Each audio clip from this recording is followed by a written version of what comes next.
काय म्हणता मित्रमंडळी, जय भीम नमो बुद्धाय. तुम्हाला तर माहीतच आहे की आपण 3 महिन्यापर्यंत ग्रंथपठणाचे ब्लॉग टाकणार आहे. तर आपल्या ग्रंथपठणाच्या ब्लॉगचा दिवस आहे 63वा.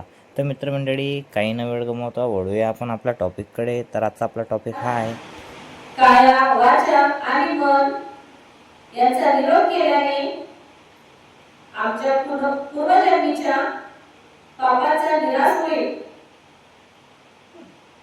मग तपस्येने मागील पापांचा निरासार झाल्यावर आणि नवी पाप कर्मे करायची थांबल्यावर